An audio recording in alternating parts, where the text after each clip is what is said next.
of the W Factor. Thank you for tuning in for your weekly digest in wrestling, good and bad. So, my name is William, and as always, I'm joined by Luke. Yep. And we are going to dive head first, like Chris Benoit doing the Canadian flying headbutt, into this week of wrestling. Now, Luke's got all the images prepared to go on the screen. If you're watching live with us on Twitch, obviously feel free to jump into the chat box and leave us any comments or questions. You know, it's always good to have people join in, so feel free when you're ready. We'll kick off the show with Monday Night Raw of this week. So Monday Night Raw opens up with Samoa Joe inviting both Seth Rollins and Dominic Mysterio down to the ring. That's what they're calling him now, Mysterio. They're always throwing that in there. Yeah. Yeah, I need to give him something. So, Dominic actually has an entrance now, like a video and theme song. Well, they have signed him, so they might as well. I think might as well give him something, give him something. They can't just have him walking out to Rey Mysterio's music anymore. It's weird how okay, I did not mean that. They're signing people that, you know, nobody really cares about, because especially Dominic Mysterio. So they come down because they're now contract signing for their SummerSlam match. I can't believe that this is actually going to be a match at SummerSlam. To me, it doesn't make much sense. I don't know. I just think that this son of a professional wrestler is getting quite a lot of attention just now. But do you know what?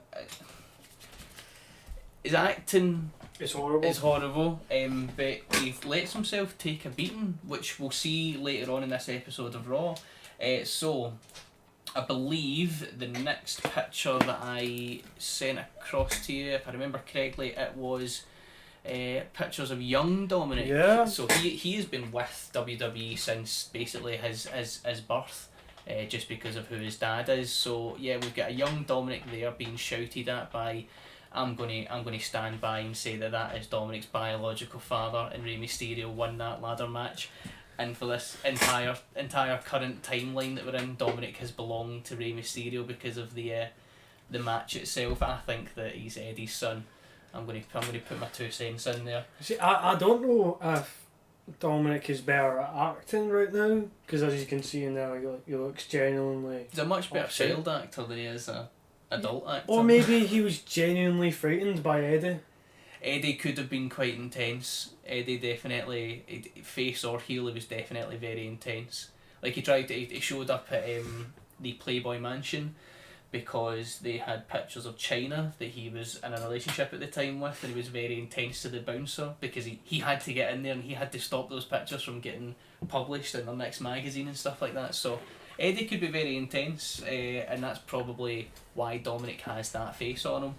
Now the picture following that is Dominic sharing the ring with, for some reason, Rey Mysterio's dressed up like a doctor, like a lucha doctor. I don't know if that's his shoot wife and shoot daughter, but that's definitely Dominic in the background. Like he doesn't seem as if he's aged a day. Yeah. With CM Punk, my favourite of all time. Dominic seems to be a constant. Like he's in a lot of errors as well. Yeah, he's been through them all. This would have been PG era at the time, yeah. wouldn't it? He shared, that was the Ruthless Aggression. Yeah. The with Eddie.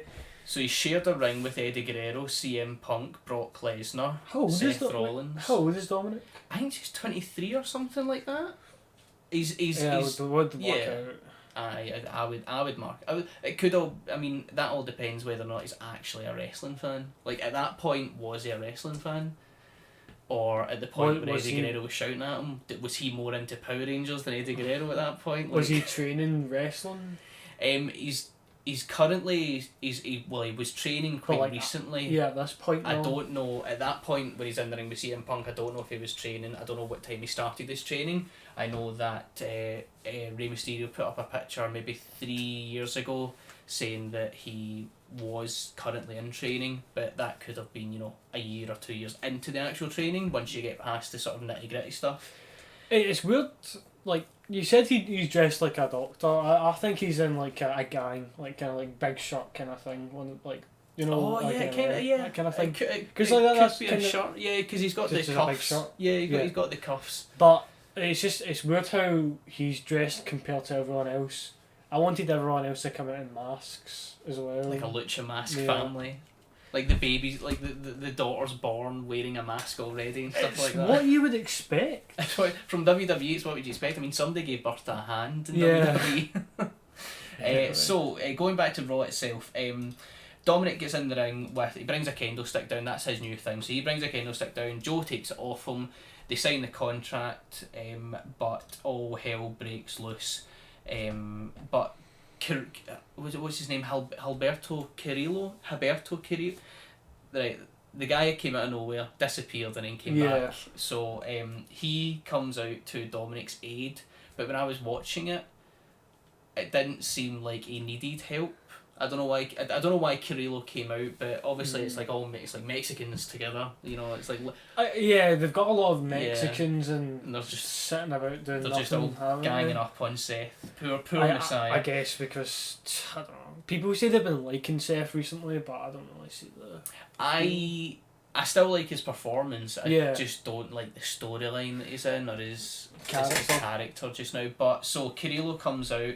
Seth and Carrillo have a match where Carrillo does this really cool moonsault from the top rope, and Seth, lying on the ground, just lifts his legs straight up, and Carrillo takes a massive boot to the face. He goes down. Seth gets the 3 count, but as the ref's counting, he's staring directly at Dominic with these kind of bloodshot, angry, Satanist eyes. It was actually quite impressive overall.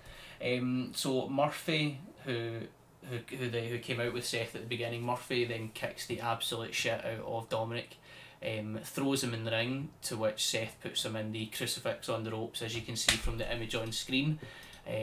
Both Seth and Murphy continuously beat Dominic with kendo sticks until I believe Buddy Murphy shatters on one of the hits. That's how hard it was. I think so. And then you've seen from just the next clip there, that is Dominic's injuries the next day. Obviously, like, you know, for bruises and stuff, it takes a while before they appear, but the next day, after taking what WWE counted as 30 kendo stick shots, and I'll be honest, watching it, it felt like 30. It was a long segment of just, it was like Passion of the Christ, where you just watch a guy being whipped. I don't know, man. It's weird as well because he doesn't look particularly fit as well. He's got a bit of definitely weight on him. Yeah, he's definitely not as. But then again, we discussed last week, there was a guy that showed up in AEW Dark who I can only describe as the most in shape, out of shape guy I've ever seen. Yeah, Brock yeah, yeah. Lesnar Like, still jiggles when he jumps and Well, stuff. that's his like the meat of his muscles. Yeah. But I'm gonna go back to this. And this, Just like, doesn't. It just looks yeah, like somebody yeah. dragged off the streets. Exactly. to get smacked like, with a kendo stick. see if they're being like stretched out. Like I bet you would see a lot more muscle and a lot more. I like, suppose, yeah, there you- would be more muscle Tone, if he was more muscle tone, tone, yeah, tone, if he was in shape, yeah, but he's That- clearly still. that just looks fat. Yeah, he's clearly still just a kid. So he takes a beating. We get a quick recap of Retribution, just what they did last week when they cut the ropes and stuff. So really, now this is, I'll mention this. So Retribution, when they do the recap, it looks really cool. You're like, do you know what? Retribution might be this big threat. So then we move on to the MVP VIP lounge.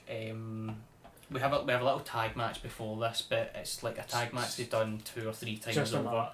Just a match. You've got the Street Profits or the champions versus Andrade and Garza, which we have maybe every 2 weeks, something like that, and it ends the exact same way. Selena Vega gets involved for the Mexican team, to which Bianca Belair comes out, and then they don't even finish the match between the men. The match just stops, and then the 2 women, the bell rings, and they have a match, and they've done it like 2 or 3 times now, and that's Yeah. exactly what they've done this week, and it's like filling TV time. So Yeah, it does feel like that. so we move on to MVP The VIP VIP lounge. So there's MVP in the VIP lounge with the Hurt Business. Well, one thing I don't really get is like, what are they trying to do with them? I've got no Because godly they idea. went into Raw Underground and they tried to start something there, Yep. but now they're doing this whole VIP lounge I have thing. no idea what they're doing. They're just And They're they're not just even there. wearing their shirts. no. Fine. There's no. They don't have a tag uniform. They don't have. No, like, they did when they came into Raw Underground. Oh, they did and when they were then- all wearing suits. That was cool. They all look pretty cool there, but that's not what happens. So MVP mentions that Apollo Crews didn't beat him, and all the while he was explaining why he didn't beat him, I kept thinking, no, he beat you. Definitely Yeah. beat you, unless like MVP doesn't, unless it it could have been a clone of MVP, or maybe it wasn't MVP in his final form. Twin brother. Twin brother. He wasn't wearing his Black Panther gear that he had on at the Royal Rumble, so maybe it wasn't MVP. Who knows? All I know is that Apollo Crews fucking beat him, and I really don't want to continuously see matches like that. But Apollo Crews comes out. He's decided to go for the new belt. Bit disappointed, but he's They've updated the new belt a bit. they've not taken our comments on board. The Nazi ego's still there, and I'm pretty sure the penis is still on it, but It's got a bit more of America's flag, doesn't it? they have Yeah. emphasised the colours on the flag, which we mentioned at our first episode, the Extreme Rules, that it didn't look like it had anything to do with America. Yeah, and now, But now it kind of does, but Seems to. still not as good. Yeah, so we've definitely got someone at AEW listening, and we've definitely got someone backstage at Raw that's listens, and they've changed the belt for us. So Apollo Crews comes out and he claims that the new US belt is beautiful, and I just thought, should I went to Specsavers, man, because the belt isn't beautiful. Yeah, sure, they've emphasised the colours on the American flag belt, but still doesn't make the belt itself beautiful. Then Benjamin and Lashley run out of the ring to get Crews, but Crews runs in. Crews and MVP have a wee scuffle. MVP ends up outside of the ring with his two compadres for the Hurt Business. Apollo Crews picks up one of the leather couches, like the big two-seater leather couch, and throws it out of the ring as if there's no issue. That was pretty cool. Bobby Lashley jumps in. Oh no, sorry. Shelton Benjamin jumps in and they have a proper match. Apollo Crews and Shelton Benjamin, they clear away everything. They have a proper match, and Apollo Crews actually wins. No, not Apollo Crews. Shelton Benjamin takes the win, which would be his second win in how many years? 14 years. 14 years. There we go. Second one in 14 years. I don't know why they're suddenly pushing him. It's Well, a really it's a big very, push it's as a very well. big but slow push, like Yeah. like a very big but slow progressive push. So he gets the pin first, the second win in 14 years. Lashley then appears out of nowhere to put the chokehold on Apollo Crews, and he's holding it quite tight. Like it looks quite sore. Obviously, Lashley, you can see in the pictures, quite a bulky guy. Like there's Yeah. a lot of emphasis in the muscles, and Apollo Crews again's got pretty big arms. So in a chokehold, your arms are against your face, like your biceps are kind of pressing against your face when you're Apollo Crews' size. So MVP climbs in the ring, and instead of beating up Apollo Crews while he's in this chokehold, he asks Lashley to release him, and he's like, do you know what? I'm a guy just like you. I'm a respectful guy. I can respect you as a performer, as a person. He's literally called himself the Hurt Business. Yeah, he's going against what the Hurt Business sounds like it stands for. Or even what it was, because when they went to Raw Underground and Yeah, they started beat up attacking everybody. it, yeah. Like they never even asked names or nothing. They just started kicking Man, the crap out of everybody. the writers don't know what they're doing. So, I'm bored of the story, Yes. but considering how good matches have been at SummerSlam in previous years, it seems like they're really putting a lot of effort. Like the performers themselves are putting a lot of effort into their shit storylines, and I'm somewhat excited for MVP versus Apollo Crews at SummerSlam. I've got a funny feeling that Apollo Crews is going to take the victory, and I hope that we don't have interference from the rest of the Hurt Business, because that sometimes interference just destroys a match for me. Yeah. Yeah. You know, wrestling's built on rules, matches are built on rules, and then interference. Rules are thrown out of the window whenever whenever they feel like it. So Anyway, do you really care about talking about this storyline in the future? No, I really hope that SummerSlam is the end of it. Maybe. Yeah.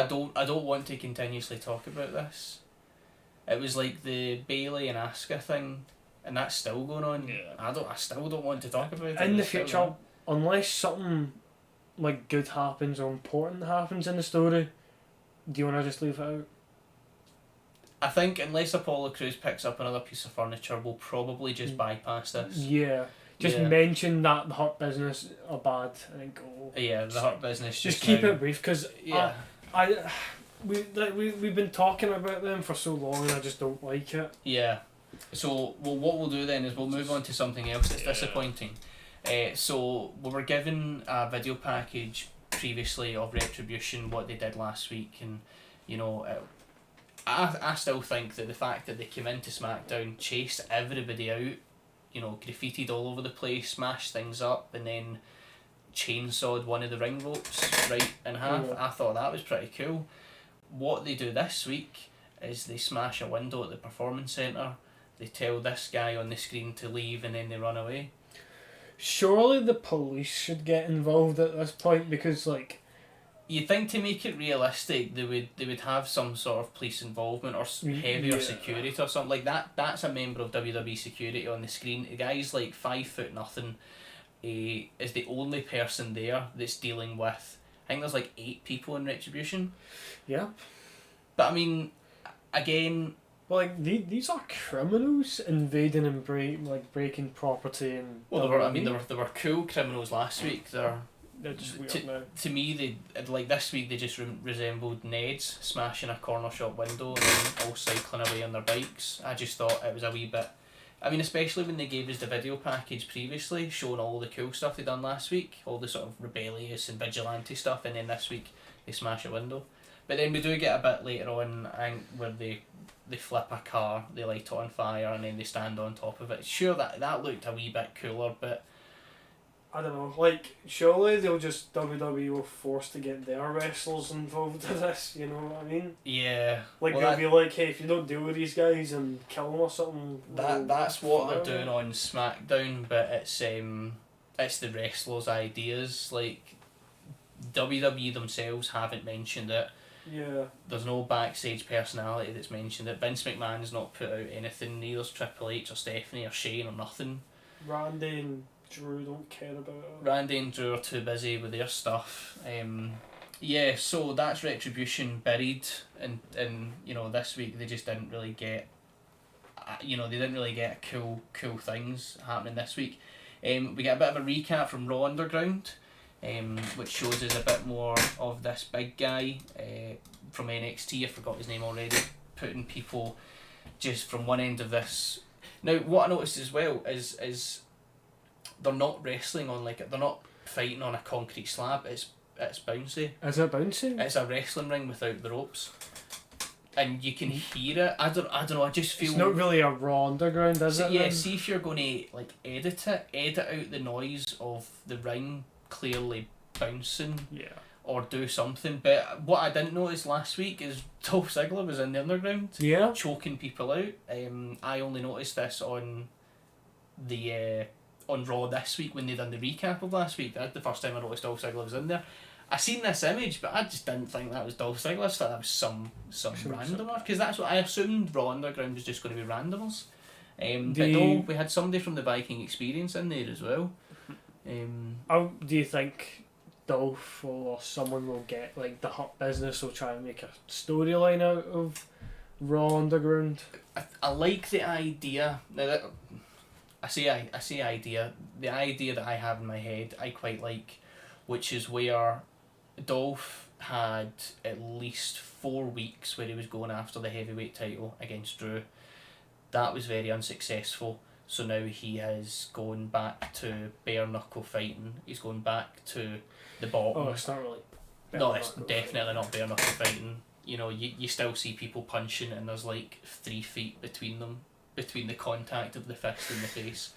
But I think I like the idea that I've come up with in my head, that this is like the bottom. This is cage fighting.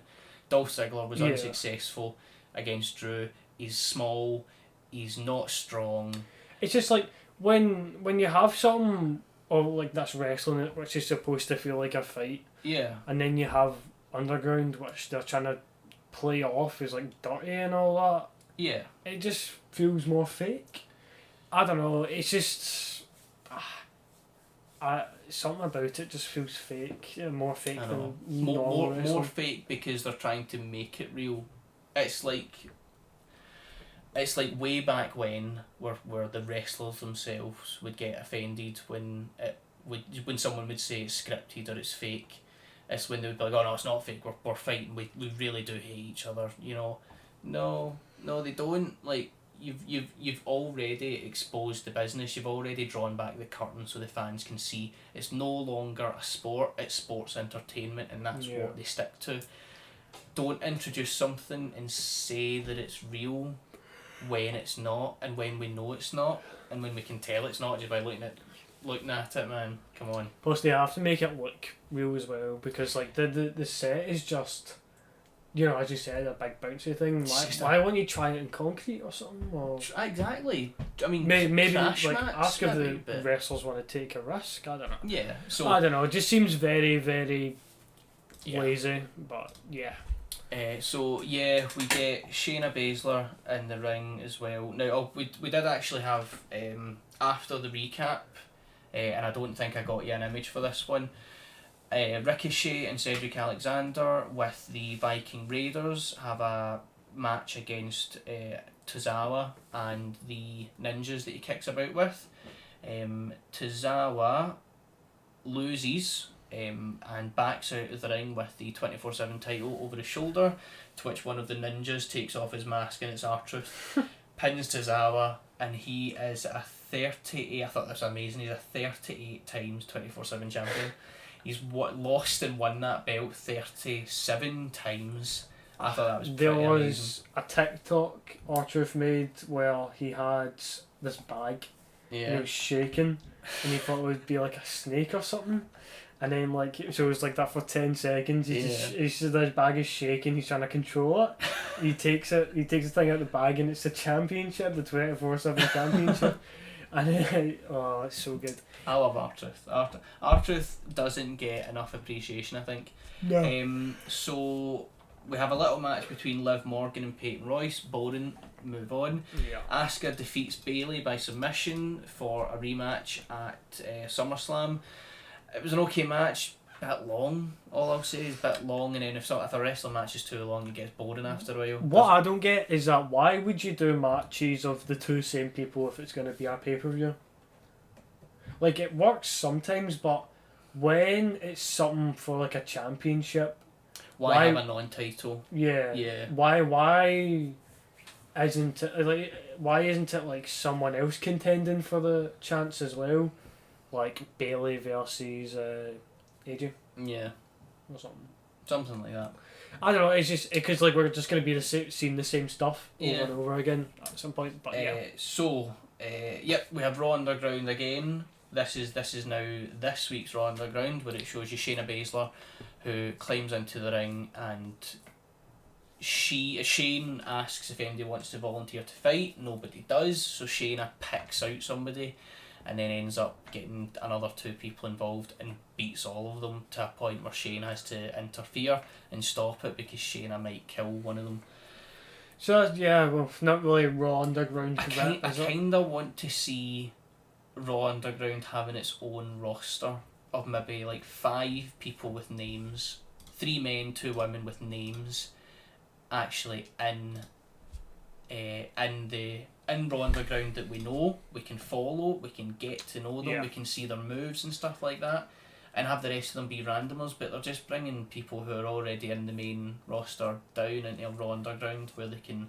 Or like, at least have the people down there be good, instead of just having people we already know doing stuff. Yeah. It's like the Hurt Business, Shayna, Dolph... I think Dolph's a good idea because he doesn't have anything going on. He doesn't have anything going on just now, but so why not throw Dolph in there at least? I don't think Shayna has something, but... She's She will have something if Asuka beats Sasha Banks for the title at SummerSlam, because that was her thing. She was like, I'm not going to challenge Sasha Banks, but I'll challenge you once you win it. Like, right, okay. So Shayna will have something eventually. But Raw Underground, as interesting as it is, I'm just waiting for the peak. Because I know it's coming, and then after that it's just going to be boring again. Yeah. So we move on to Randy Orton versus Kevin Owens. They have quite a decent match. I'll give them that much. Don't have a picture for it. Don't have a picture of that one. It was okay. You know, there's not too much to say by it. But Randy and Ric Flair are in the ring, and Randy is talking. You know, he's hyping up Ric Flair. He's talking about his career. Talking about Evolution, talking about Legacy, the other tag team that Randy was in, that Ric Flair, I think he managed for a couple of weeks or something like that. So just talking about their relationship through Randy's career. Typical Randy Orton. He gives him a hug, but he calls him a liability.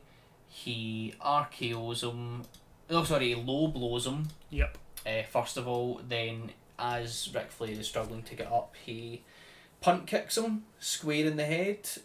Now I actually the footage that I watched of Raw, it was a weird camera angle, so like it was obscured by the rope and stuff like that. But yeah, I like the idea of Randy Orton just absolutely massacring this old guy in the middle of the ring. Man, Rick must have it bad because Charlotte. Well, then, yeah, one of the things I took a note of as well is how many people have turned on Ric Flair during his career as a outside ring personality. Because we had you're right, we had Charlotte, we had Randy Orton. Who else did we have? He probably would have went out with Triple H. He managed Triple H at one point as well, and he turned on him, but there was the whole thing as well. Batista's beat him up. Yeah. But, yeah, when Batista and Triple H were working up to their WrestleMania match last year. It's like, do you think he's done? I honestly, I hope so. I hope he's done. Maybe he's just Congressora saying on the main footage, Retribution turned the lights off just as he was getting the punt. Oh right, okay. Right. So they worked in Retribution so that they could not have an old man be visibly kicked in the head. That, I suppose that makes sense. I mean, yeah, whatever. So Ric Flair down like that, Randy Orton climbs on top and whispers in his ear. Pretty sure he's whispering, "Are you okay?" Like, I don't know, tap my fingers twice if you're okay, something like that. Yeah. So do you think Retribution will interfere with their match? Because they're angry at the company, so they're angry at the company. They'll target the championship. Yeah. So maybe they'll target the match that gets the most views. You know? Yeah. So maybe there'll be an alliance between Drew and Randy. Maybe something like that. I don't know. Something like that. So just something to make Retribution interesting. But so Randy jumps out of the ring, goes backstage. Medics, security, and Drew run out to see if Rick's okay. And do you know what, Ric Flair, give him his dues. He doesn't just show up and talk. Clearly he shows up, talks, gets beaten up. Yeah. And then still they took him away in a stretcher and everything. It was He sold it? He sold it. He sold it? I mean, I wasn't worried for him at all, but he sold it. Yep, so that was Monday Night Raw. Obviously, MD watching, if you feel I've missed anything, jump in, let us know. Moving on quickly, just AEW Dark. Just another episode of AEW Dark. Yep. Not much to say. However, we had more action from Griff Garrison and Brian Pillman Jr. More tag action against Private Party, and these two guys, Griff and Pillman Jr., I'm really excited to see where they go. Obviously, Brian Pillman Jr., being the son of wrestling legend Brian Pillman. I'm curious to see what they do with him, because he came in very humble. He has yet to appear on Dynamite. He's only appeared on Dark, and he's ready for Dynamite. But I feel that, he's not using the name to get himself ahead. Although he is Brian Pillman Jr., there's no avoiding the fact that he shares the exact same name with, wrestling legend Brian Pillman. He's not using the name to get ahead of people. He's still working from the bottom up, and I quite like that. You appreciate that? I guess I don't really know Brian, but sure he was a good guy. Sure he was a good wrestler. I will show you some Brian Pillman stuff because he was good during the Attitude Era and stuff. So AEW Dynamite, the main flagship show for them, it is Tag Team Appreciation Night, which is why I got this picture that's up just now. We've got a bunch of old guys. We've got the Rock and Roll Express, who again wrestling legends in their own rights. They were sort of your Hogan era, I believe. So we've got the Rock and Roll Express, and we've got Arn Anderson and Tully Blanchard in the ring. Tully Blanchard being the dad of the Impact female wrestler that I mentioned that was holding the belt hostage. Sure, he's proud. You can also see a cross-eye. Yeah, one of the Rock and Roll Expressers, I forget his name, suffers from Shawn Michaels' eye. We'll get a zoomed in image because hopefully he never sees this, where we're just going to berate him for having a cross eye. But they could have photoshopped it or something. They could have. I mean, they photoshopped Goldberg to not have grey hair and a grey beard. Sorry, in his match against Kevin Owens, so they can what do you call it? Photoshop an eye. They can air. Oh God, what's that term called?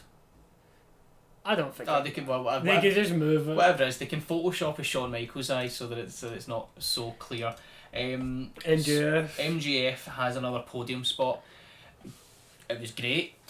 It wasn't as good as the one that we watched 2 weeks ago, where we felt that gave him instant access to the W Factor title. But the thing is that if you keep dishing out the intensity that you've already given, then we're just going to expect the same thing.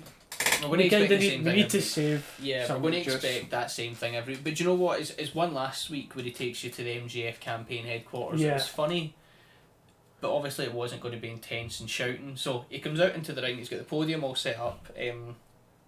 He's got the women with him. Oh God, I can't remember the woman's name.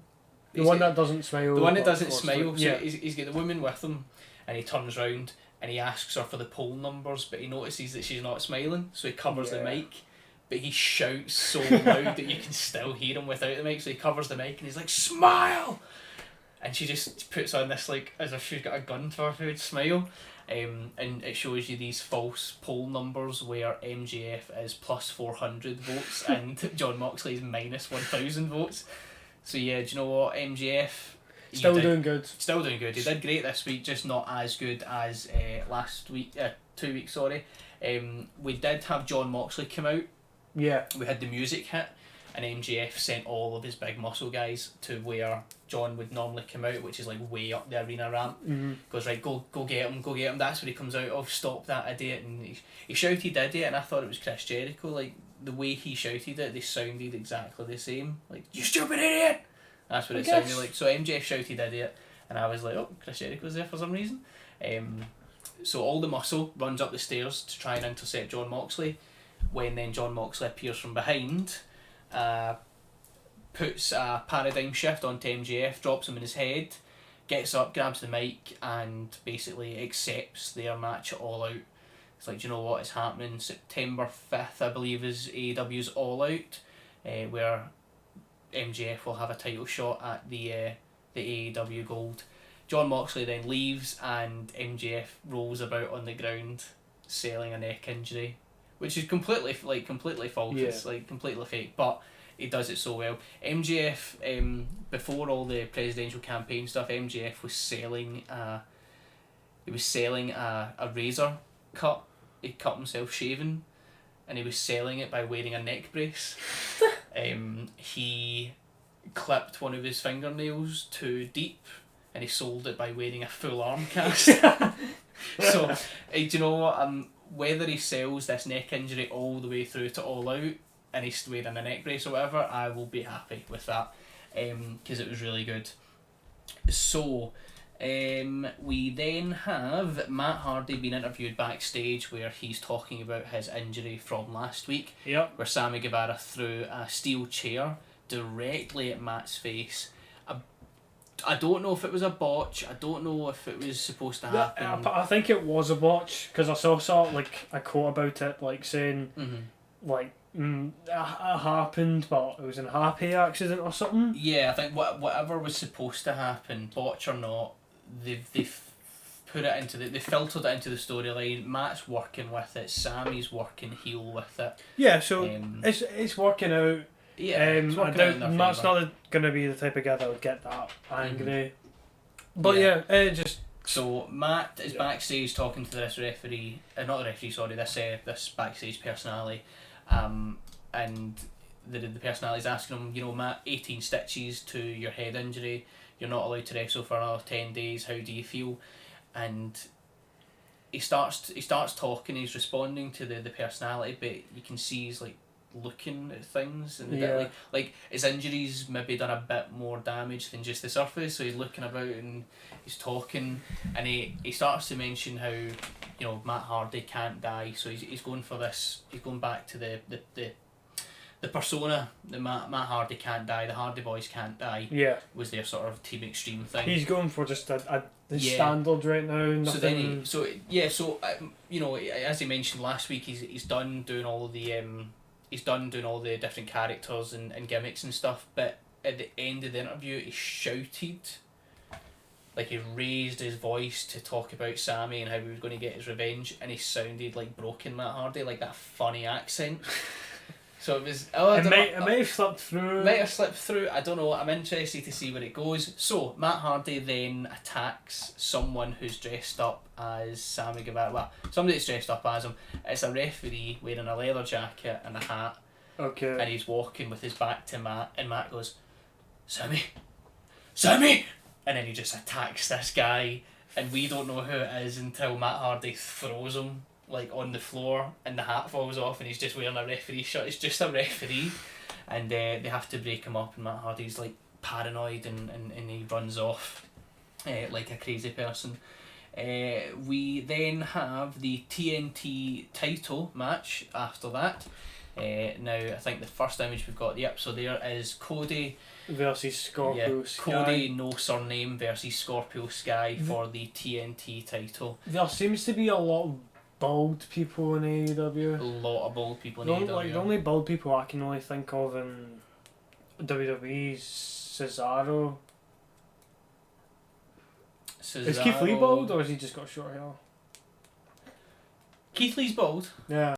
Keith Lee's bald. There's Karrion Kross. Karrion Kross. A lot of bald people in NXT, but not like. Not in the main roster actually. That's strange to think about. Yeah, just. Let us know at home if there's any bald people we've not mentioned already. Baron Corbin. Baron Corbin is bald. Baron Corbin didn't always used to be bald. He had long hair, yeah. He had long hair, but a very, very receding hairline. They had to do something about that. So the TNT title match. Move on to the next image. Look and tell me which one you like better.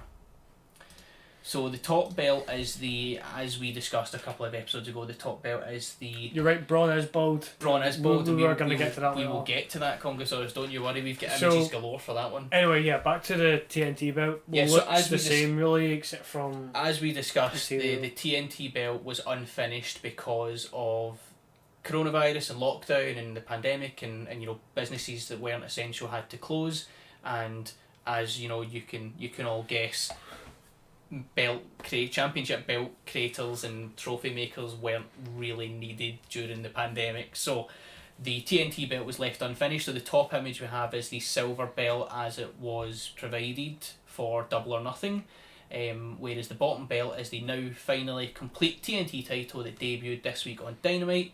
What do you think? Look, you said they look the same apart from the colour. Do you think maybe, because obviously the TNT that's on the silver plate, it's just sort of scratched in, not scratched in, but it's just sort of there. It's still silver. It's just there basically. What I'm thinking is, why would they give gold to the TNT belt? Like, in all honesty, Good point. I think they look this like I don't know. I prefer silver because it's not supposed to be the top belt. It's not supposed to be the top belt. You're absolutely right. I would say, obviously, to each to their own. I would say the bottom one looks better. Yeah, it looks And better. I think it is. I think it's red and gold. I think red and gold goes a little bit better. What's Congosaurus saying there? The finished one doesn't have a second lot of side plates for some reason.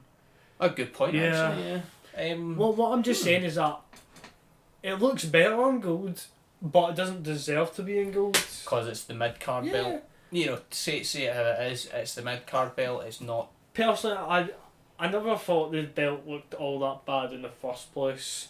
Yes, it didn't look finished. It just didn't look bad. I like how red it is. I thought it was weird that they would put the television network logo right on the front. I don't know. I thought it was okay. Because that's what it's supposed to be, right? Like the American belt, the North American belt is just a big flag. Just a big. It's a globe. It's supposed to tell you what it is. What I would do to the belt is that I wouldn't put gold on it. I'd keep the silver, but I'd add more red. So like make the TNT words. Oh, sorry about that. I'd add the TNT word red. Add some red onto like the plates next to the main. Yep. And I don't know, make some TNT, like get some explosions drawn in or something. Like what is that? What is that on the sides? It looks like a. I think it's supposed to be like a building. Yeah, like a Greek sort of Mount Olympus sort of thing. Mm-hmm. I just would have changed the design. Just not like giving it gold is just I don't know. Okay. Doesn't deserve to be gold. Okay. Just on board. add some more red. Change the way it looks a bit. It'll be fine. Okay. Well, you know, as we've already determined, there is a guy clearly backstage at AEW that listens to the W Factor. Probably. So let's see if he heard your comments and if there's any changes next week, and we'll let you guys know. I like the red. The red never, is good. You don't see a belt like this.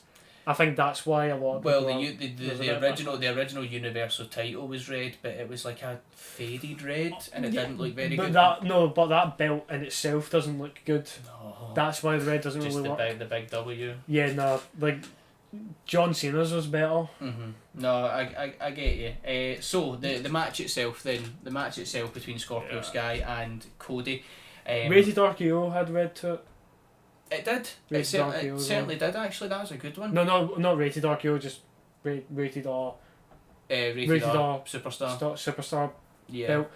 But yeah, Brody Lee thing. So the match itself between Scorpio Sky and Cody Rhodes was really good. Scorpio Sky came out first as the challenger, which is how it should be. And when Justin Roberts announced him, it's really good. Justin Roberts puts in so much effort to his ring announcing. He announces Scorpio Sky. That was weird because he's not a snake, is he? But no, he's not a snake. But John, have you ever heard him announce John Moxley to the ring? John. It just goes on. John goes on for absolute ages, and then the little details of like. Yeah, I mean, I don't know. Justin Roberts has had some bad sort of media and stuff online. He's a bit of a weird guy, but give him his dues. He's a hell of a good ring announcer. He's no Finkel, back from the golden era of WWE or WWF even. He's no Finkel, but he's up there. So he announces Cody is the Prince of Pro Wrestling. I'll leave that out there. I'll leave that out there. I'm not going to agree with this statement. Cody's good. I wouldn't say he's like wrestling royalty, and I know it's probably just the name they gave him. But yeah, it's like they're trying to call him the GOAT, but I would not see Cody as the GOAT of wrestling. Well, not when the real GOAT works for the company as well. Yeah, Chris Jericho, the real GOAT of wrestling. Yeah, so Scorpio Sky, as we mentioned last week, he had a great promo on AEW Dark. Yeah. Gets his title shot tonight. loses. Yeah. But I just feel that's to be expected. I feel the TNT title is going to be one of these ones where it's not going to change hand every other week. It's going to stick with one guy until the next pay-per-view, then stick with that guy until the next pay-per-view, so on and so forth. So, like, what was it? WCW, when they, like, were doing it, they changed the championship, like, every other week, man. oh yeah, they gave the championship to it's good an to actor see, when like, they gave it to David Arquette. They never done that with AEW, even when they were starting out. So it's good to see that they're, like, they are not. Chris Jericho was the first AEW champion, and he held that baby for a long time. And then John Moxley won it. John Moxley won it a long time ago, and he's still got it. You know, there's been competition. There's been really good matches for the title, but John Moxley's kept it this whole way through. So we then ended the match. Cody wins. Brody Lee shows up on the Titantron and challenges Cody to next week, which not next week, sorry, All Out. Is it All Out or is it next week? Oh God, somebody will remind me, no doubt. Challenges him to a match, and he says that once I beat you, I'll take that belt and you can have this one, and he holds up the unfinished silver one, which in your opinion was the nicer looking one. So it's not the nicer looking one, it's the more logical looking one, because gold is the champion of wrestling and silver's that's mid-card, that's second. So Brody Lee basically says that if I win our match, I get the gold one and you can get this one, and he offers that one up. Do you like the idea of Brody Lee going for the TNT title? Yeah. No, he needs to go for something. John Moxley, his championship has got a lot going on, so... Yeah, he went for the AEW title out of nowhere and lost that match. I like Brody, but he isn't top card, he's not... Not yet. Not yet. Not yet. He's getting there. He has a faction, and that's really hard to like. The Dark Order. Yeah. It's really hard to be the champion with a faction going on because there's so much. I feel that if not by the end of this year, by early next year, the Dark Order are going to have a lot of belts. Maybe, but I think they're going to have the women's title, the tag titles, and maybe the TNT title. Yeah, I doubt they'll give them the championship. I doubt they'll get the gold, but next week, and I did put something on social media, and I just titled it as a spoiler alert, with a picture of Brody Lee, Luke Harper, and Eric Rowan when they were doing their Bludgeon Brothers gimmick back in WWE. And if anyone hasn't already looked into it, Eric Rowan is rumoured to appear at next week's Dynamite and help Brody Lee win the TNT title. That would be good. I would really enjoy that. I think Brody Lee has reinvented himself after being forced to be Luke Harper for such a long time. And now to see Eric Rowan reinvent himself. I mean, I really hope he doesn't bring that stupid bag with the fake spider in it. But that'll be good. That'll be really good actually. But what do you think Eric could do? Because there's we've got so much going on now, so many new performers. Right, we got Zack Ryder coming out. We got all this new talent, and now Eric Rowan. He would definitely fit in the Dark Order. What would he do? Does Brody have? Would he stand in? Man? Would he not just now? No. He's got Colt Cabana who's like under his wing. Would Eric Rowan stand in silence? Would he just be this silent presence? Because that's basically what he done in WWE. And would he even join? That's the thing. A good point. Would he show up and help Brody Lee and then do his own thing? Could we have the Dark Order become this big massive faction that takes up half the roster, and then you have the other half roster rise up against them? Do we have a stadium stampede like match where there's 20 people having it out?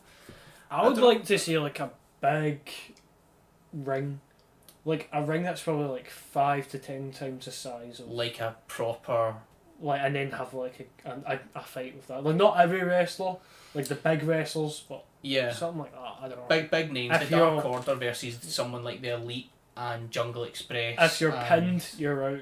Yeah, like an elimination match. Or like a Royal Rumble. So we've got Congosaurus jumping in there just to say the Dark Order don't have a classic Enforcer member, so Rowan could fill that role. Yeah. Now, as I said, I hope they don't have Rowan just stand in silence. I would like to see him, yes, as an enforcer, but as an enforcer with a voice and not just what they had him doing back in WWE. Because he was, I mean, Luke Harper and Eric Rowan were Bray Wyatt's enforcers. Yeah. And they never really got their own soul. They were just his puppets. It was Bray who was a real, like that. They wore masks and all. Yeah, we just hope that it's not the same. Yeah, for Eric. Exactly. So moving on to the next match, then we have Kenny Omega and Hangman Adam Page. Yeah, that's right. That's his name. Adam Page. Yeah. For some reason, I thought that just sounded really weird coming out of my mouth. So we've got Omega and Hangman versus the Jurassic Express, which is your Jungle Boy and Luchasaurus, with Marco Stunt on the outside. Now, Marco Stunt is 23 years old. He weighs about 90 pounds. And he is 5 foot. No, he's 4 foot something. He's a short, skinny guy, and his matches were funny because he was so short. Like, he was just being thrown about the place, but he would all of a sudden come out of nowhere and do this really cool Hurricane Rana, or he would do this really cool top rope maneuver. Now he's just annoying. Is he? Yeah, because Jungle Boy and Luchasaurus are your main members of Jurassic Express. Marco Stunt is just, he is their third member, but he's like the third member that doesn't wrestle. He's the third member that stands in the outside and either interferes and messes up, or just starts shouting and screaming, and I find them annoying. There's a lot of other people that find them annoying, and there's a lot of people that are indifferent towards them. Nobody seems to be impressed by him. Yeah. I guess I think they just need to put him in more matches then, where he can do his moves that will make him likeable. Yeah, maybe give him some more comedy matches. So going back to tag team appreciation, we have the Young Bucks in the ring with Rock and Roll Express and Tully Blanchard and Arn Anderson. The Young Bucks take the mic first and they express their thanks for the inspiration that Rock and Roll Express gave them and all that.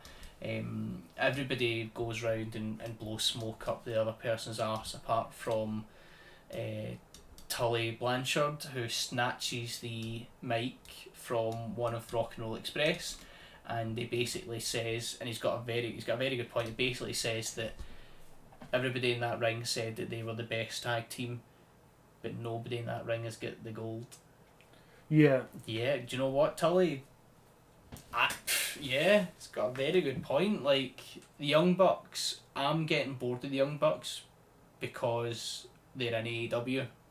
When they were in Ring of Honor or when they were in Japan, I would maybe watch their matches maybe once every month or once every 2 months, whereas now I'm watching them weekly, and I'm just losing that sort of interest. It just seems to, it's not like, you need to give them something to do, I guess. They either need something to do, or like they took a wee bit of time away from AEW because one of the brothers was injured, so you never seen them for maybe a month or 2 months, and then they came back and they had another match, and it was really impressive. Like, it was your Japan style matches. It was really impressive, but then you watch them week after week after week after week doing the exact same stuff.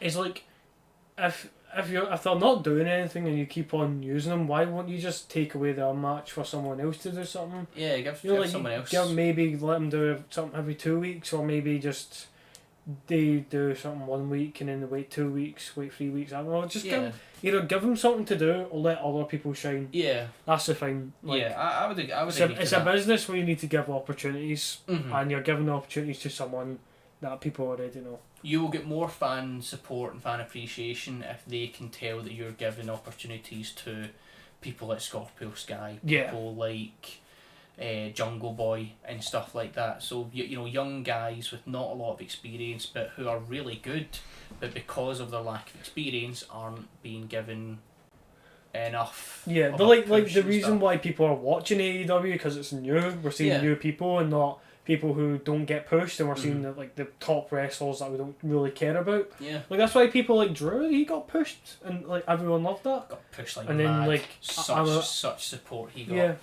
But yeah. Yeah, so we've got all the old guys in the ring. We've got the Young Bucks and we've got FTR.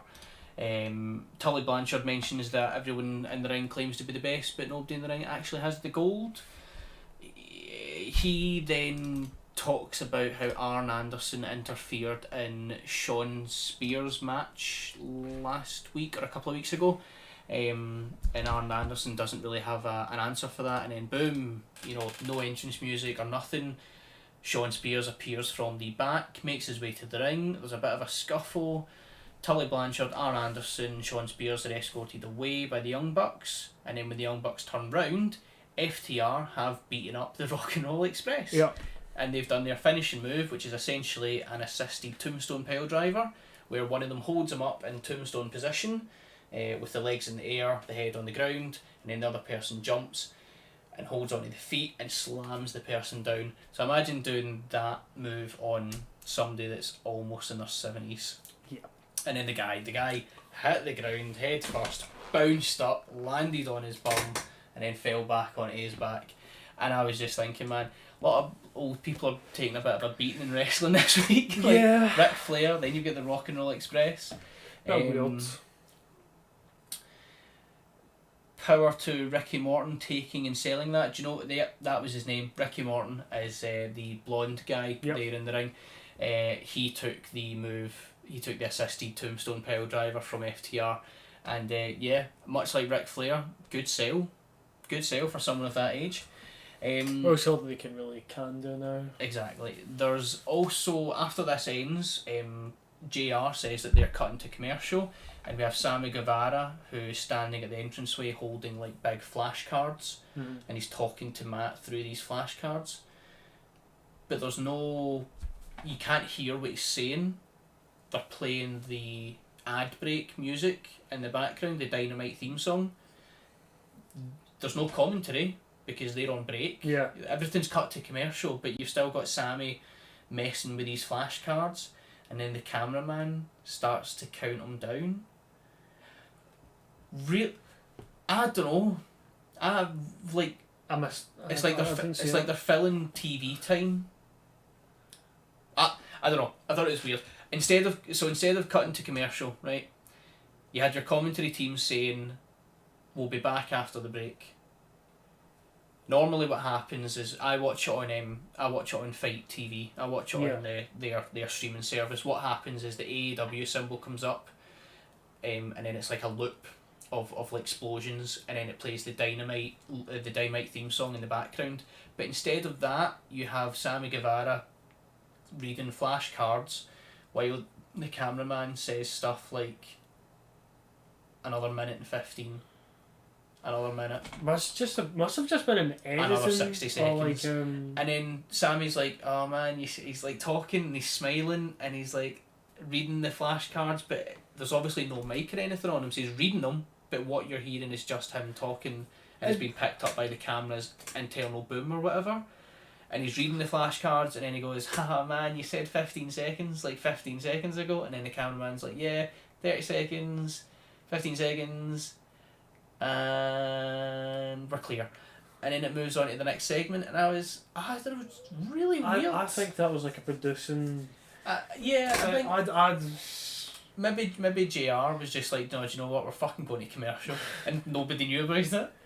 I was thinking, I don't remember that, so thinking it was an actual break on ITV4 coverage, that is weird. Yeah, it must have been just a Fight TV thing. Yeah, Congress, you've got a good point there. It was really weird because I watched it like in the background, and it took me a second to realise that there was no commentary, there was no proper audio, it was just Sammy talking into a camera. Just a Fight TV thing? Yeah, just a Fight TV thing, whatever it was, but yeah, that was strange.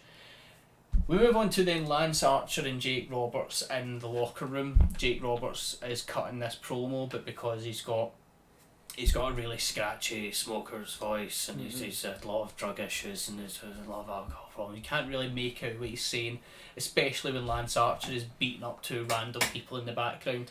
So Jake Roberts is talking, he's doing a lot of hand gestures with one hand, he's holding the mic in the other hand, he looks really intense. I can't hear a word he's saying because Jake Roberts is kicking the shit out of two random people, and the closed captions kept saying inaudible, inaudible, and I was like, come on man, it's Jake the Snake Roberts, let him speak. So they started out with a really good manager wrestler team. Obviously we watched some Lance Archer, Jake Roberts stuff, you know, when Lance Archer first appeared and debuted and stuff. Really cool, really intense, great partnership. Lance is this beast, absolute monster, and the only person that can hold his leash is Jake Roberts. It was really cool what they were doing. And then this is the first instance I've seen Jake Roberts, he doesn't seem happy to be Lance Archer's manager. So Lance Archer's beating up these two random guys in the back of the locker room. Then after he's done that, he approaches Jake the Snake Roberts and he says, "Oh, have you told them yet?" And Jake's like, "No, I've not got to it yet. I've not told them." He goes, "Oh, come on, tell them." And he's like, "Oh, no, give me a sec. I've not got to that bit yet." And then Lance turns him round. No, first of all he unbuttons his shirt. Then he turns him round and he like rips the shirt open and shows that it says "Everybody Dies." Now while he's doing this, Jake Roberts is saying, "Come on man, don't do this. Come on, don't do this. Don't do it, Lance. Come on, come on." And then it sounds like he's crying. Lance Archer's just forcefully undressed this old man. And yeah, I guess that's just a weird segment. It was weird. Like, it's not as if they've teased that their manager and wrestler relationship's going to end or anything. That just kind of seemed as if Lance is getting tired of being underappreciated and Jake isn't a good enough manager. But instead of teasing it, they just have Lance violate Jake Roberts to the point where Jake Roberts is kind of upset, sobbing. Yeah. So they leave. They cut away from that. I was a wee bit disturbed at that. I thought it was quite strange. Then we have Orange Cassidy versus Chris Jericho in a $7,000 obligation match. So obviously I mentioned that at the end of Fight for the Fallen, Orange Cassidy dropped a shit ton of orange juice and whole oranges on top of Chris Jericho and the Inner Circle, which completely ruined Chris Jericho's jacket, which he claims cost $7,000. We had him come out. He wears the same jacket to Dynamite, like it's stained orange, and he's, the reason he wears it is because it costs him $7,000, and he's not going to just bin it. He's not going to, like, it can't be dry cleaned, it can't be washed. He's just going to have Orange Cassidy pay for the jacket. And I think it was last week he came out wearing the jacket and he asked he asked Ortiz if it still smelled like orange juice, and he sniffed it and he was like, "Nah, boss, it smells like cat piss." Yeah. It's like, oh Jesus. So they were really doing well with the jacket. I like the gimmick. Congosaurus there just saying it's funny the jacket has gotten more orange each week. Yeah, exactly. It's just, I'm going to say it's the same jacket. Maybe Chris Jericho adds a wee bit more orange to it, but it's funny what they were doing. So they finally decided on this match after they had their poor attempt at comedy for their negotiations that they done last week with Eric Bischoff. They decided that they would have a $7,000 obligation match, which is the loser pays the fee to get Chris Jericho a new jacket. Do you know what? It was a good match. Yeah. It was just a strange idea. That's all I'll say. The bait thing from last week I only really liked when they asked about climate change and then Orange went on. That was good, and I like what he wears as well.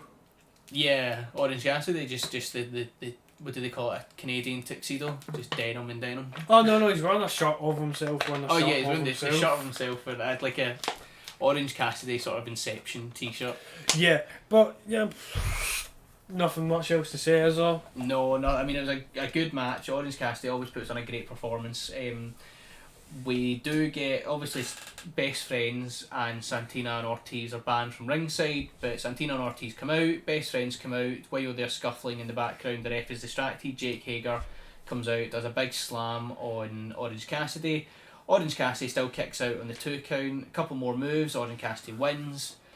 Overall AEW, quite a good show. Good matches. I'll give them that. Good matches. Not a lot of story progression. TNT title, the new TNT title debut. It does look Brody better. Lee, better than last week. I'll give them that much. Better than last week. They've changed it up a bit. So NXT, which is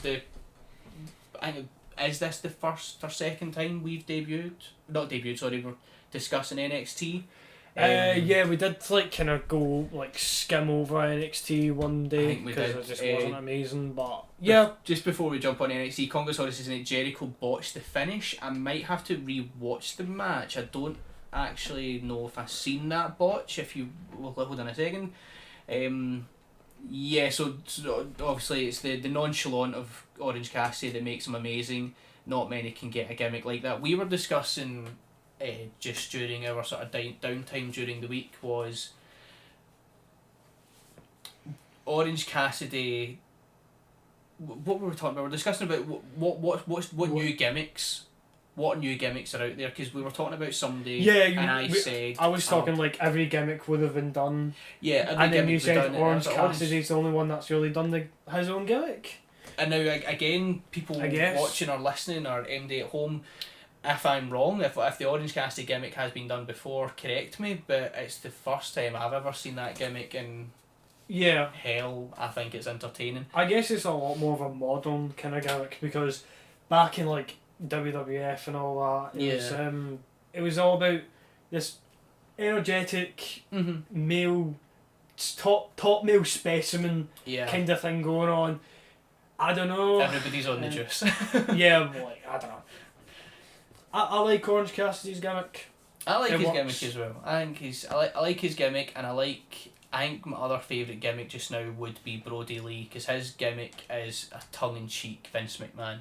Yeah. Apparently, from interviews with Matt Hardy, Brody Lee himself, Chris Jericho, Chris Jericho's book, he goes into detail about how he had a storyline idea for Vince McMahon, and he went to go and see him while he was eating lunch, and Vince McMahon to this day claims that he has no recollection of that meeting. And Chris Jericho was like, well, it must have been a fucking amazing steak you were eating, because the conversation happened.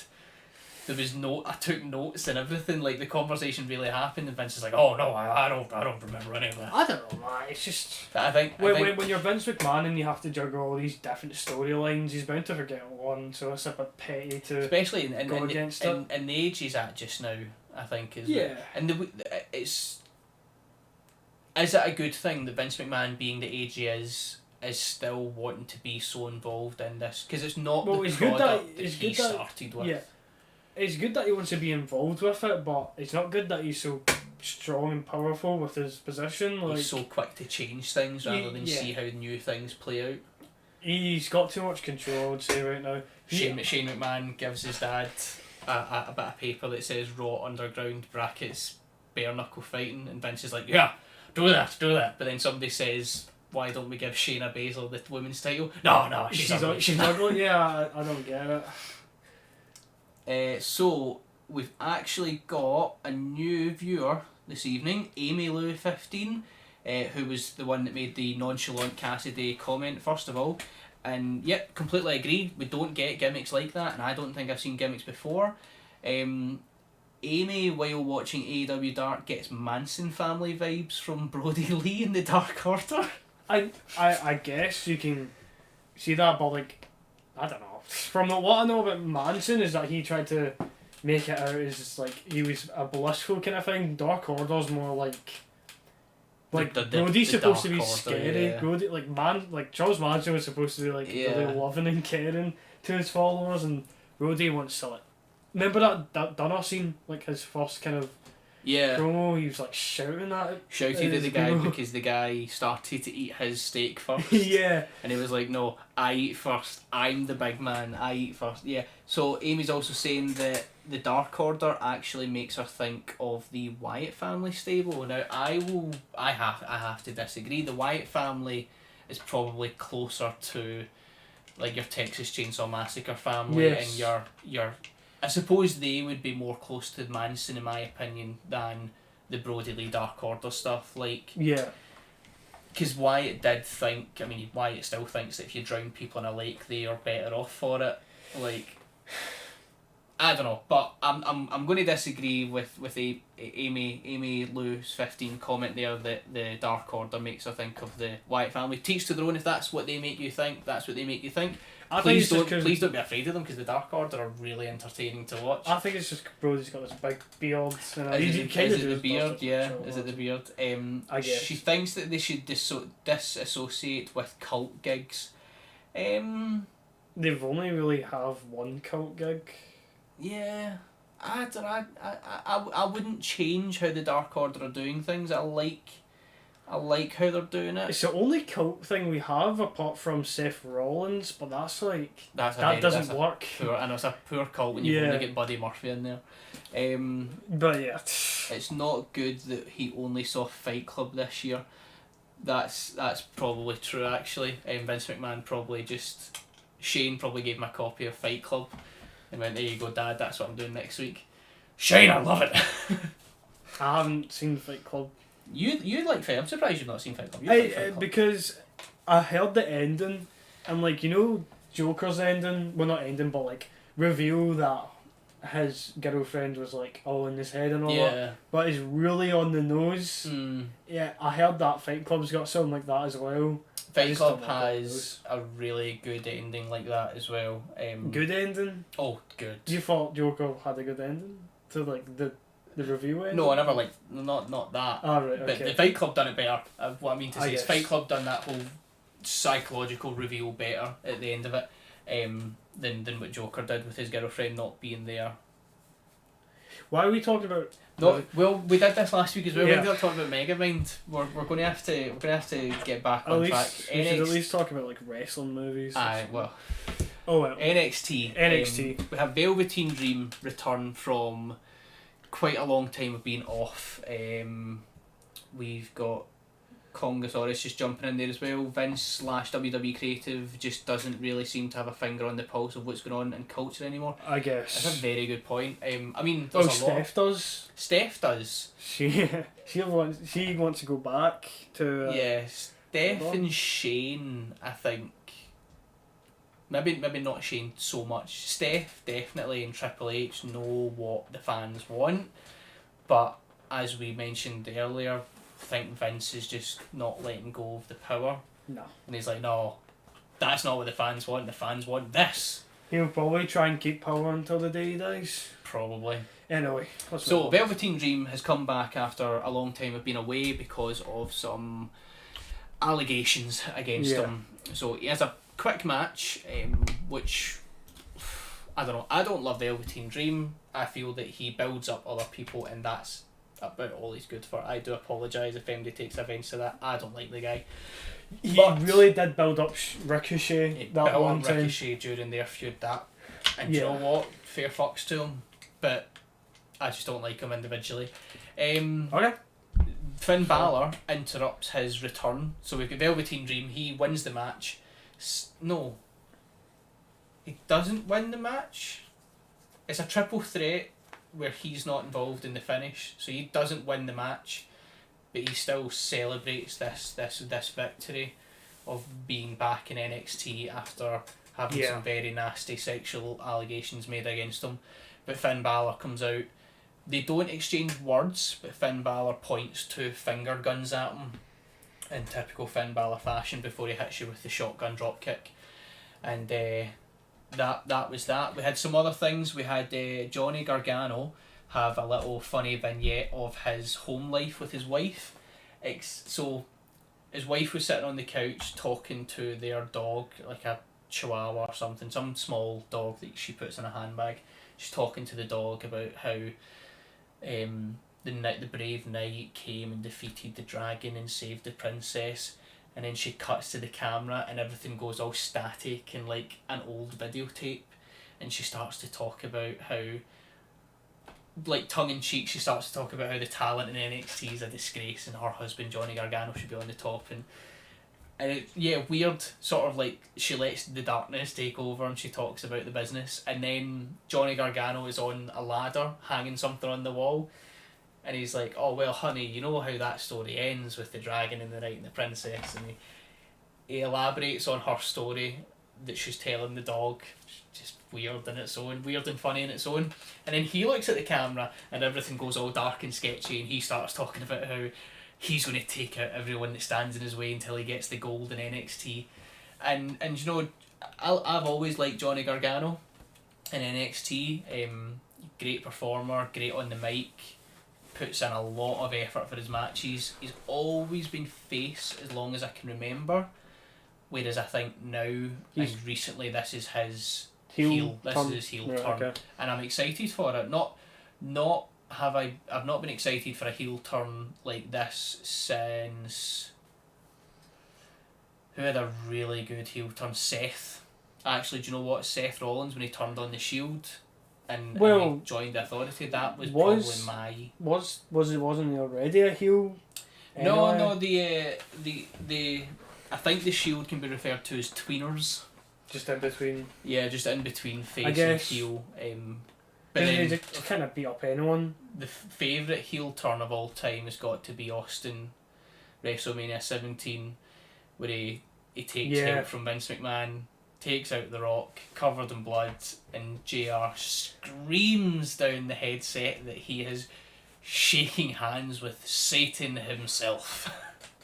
But the heel turn didn't really turn out good. No, the heel turn was great. The heel run just after it was the just heel run was quite pitiful. One thing I wanted to say about oh god, I forgot his name. You literally that guy right there, not Velvet. Velveteen Dream. So you want to talk about Finn Balor? Finn, yeah. I was thinking about his name right there. So yeah, one thing about Finn is that he would get a lot more traction coming into NXT than what he would be doing right now in WWE. Yeah. Congasora says Shield were face when Seth turned because they were feuding with Evolution at the time. Okay. Yeah, I mean, I still would have said at that point they were, in my opinion, tweeners, but I suppose they were being pushed as the faces of that that sort of story. Finn, like, I don't know.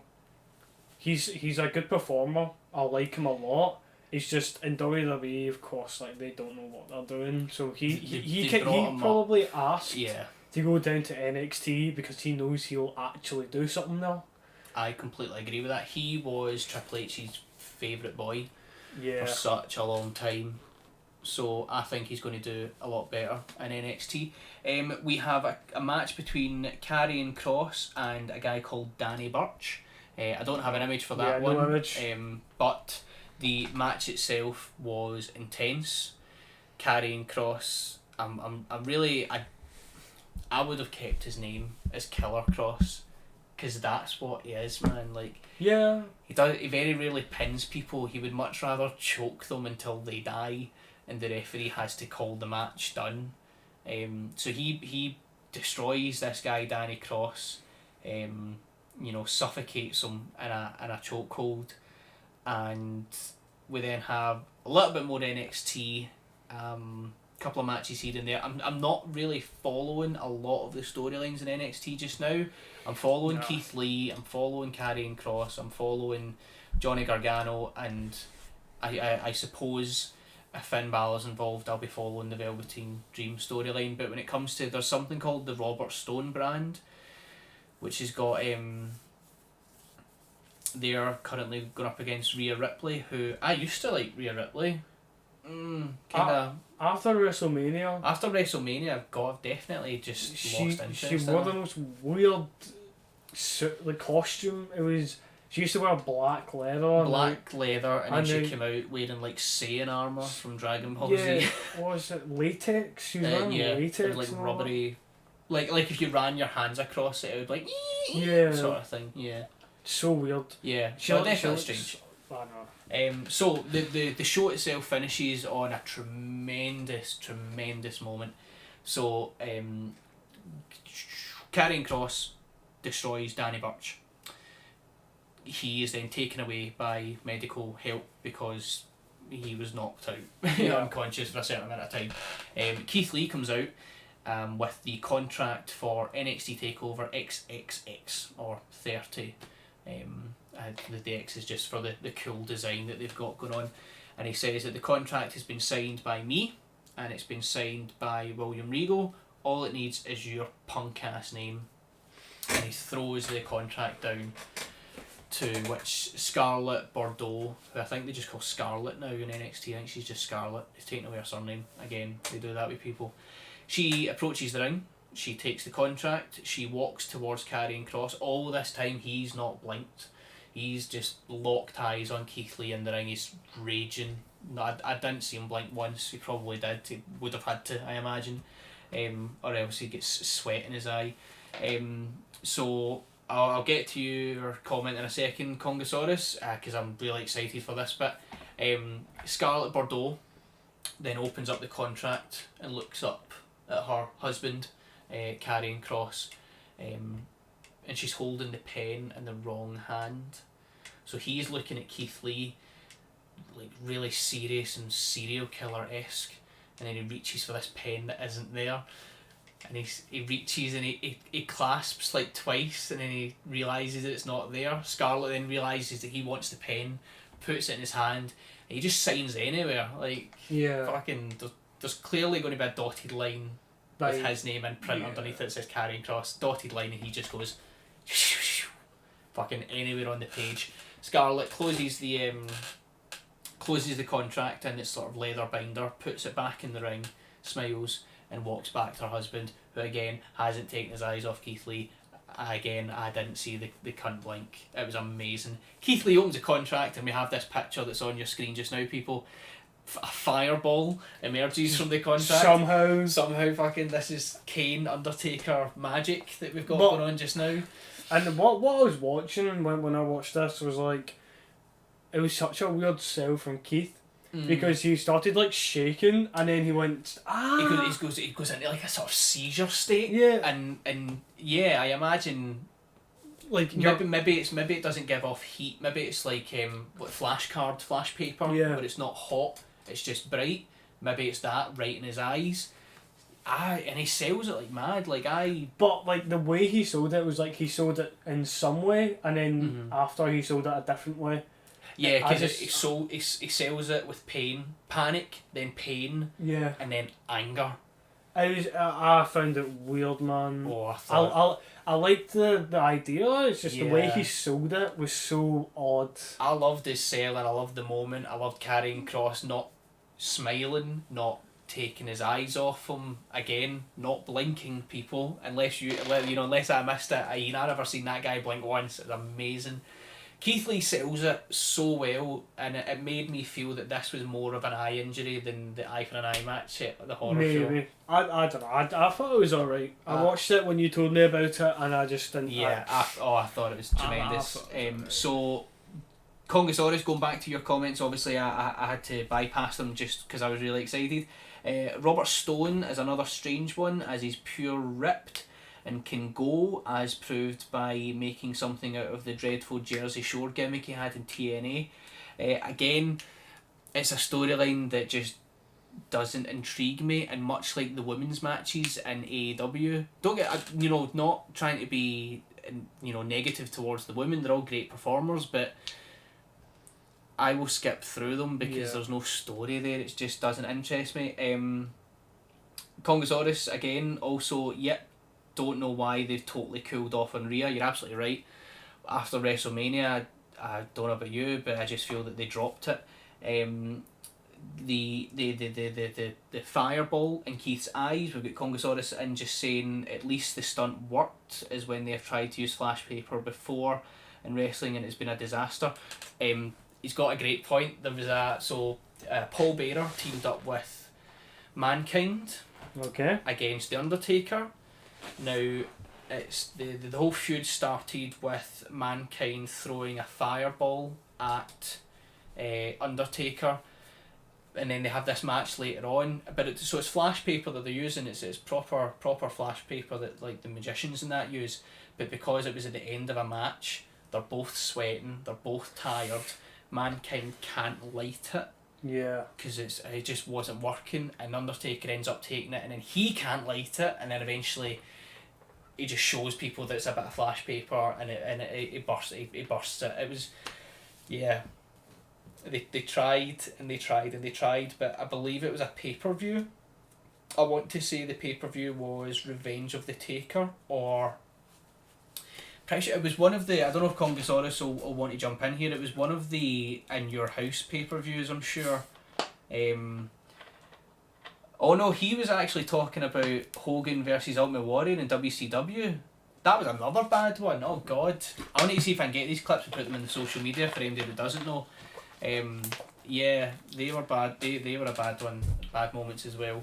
I was thinking of a completely different one. So that's. But these are like during matches, right? Yeah, middle of so matches. Like this worked because it wasn't really a match. This was like a promo. That was still like, still could have went wrong. No, yeah, it still could have went wrong, but like that, it's a lot more controlled because you're just they probably rehearsed this a lot more. But like a lot of wrestling has a lot of improvisation. Yeah. So yeah, I don't know. But I'll say that Karrion Kross and Keith Lee, I'm really excited for this feud. I might even say feud of the year. Yeah, I'm excited to see it. Cross my fingers. I think that promo was just okay. Yeah. So moving on then to the last show of the week. We're not doing Impact still, guys. Nothing much happening. I mean, if anybody's got any comments, please jump in with Impact. I know Rob Van Dam was there with his weird gimmick, with his wife, who's all plastic and stuff. She's got like big boobs and a fake arse and stuff. It's really weird to watch. It's also probably helped that it's not a live taping, so Luke is likely to spot on re-rehearsing. Yeah. So as I say, sorry, no Impact this week, but you know, it's probably not a bad thing just now. SmackDown this week, however. I'm not sure what you mean. That's my phone thinking that I'm talking to it. Just ignore that. SmackDown, we have Big E, who sought to continue his winning ways in singles competition when he battled John Morrison in tonight's opening contest, but before the match could even start, Retribution attacked. I'm angry because Big E deserves his moments. Big E deserves his match. I don't know, Retribution, or they're mad at WWE, but why would you be mad at Big E? So Retribution beat down Big E, taking out a knee from under him, and left Morrison lying in a heap in the middle of the ring. As quickly as they arrived, they departed. Miz then ran out to see if he can help his partner, but he was too late. We have a break quite quickly. It then moves on to backstage, where basically everyone's moaning. It's a very poor image that I've gathered. It was last minute. Well, at least like remember when we were talking about Big E's like body, his physique, you can tell just by looking at that now that he's a very big guy. He's got weird pecs, so they kind of, but you can tell that he's not fat. He's like the point we were trying to get across earlier. He's big. But he's big, as his namesake, he's big. But yeah, Big E just gave a speech, which was really good speech. Really good speech. Trying to sort of rally the troops of the SmackDown locker.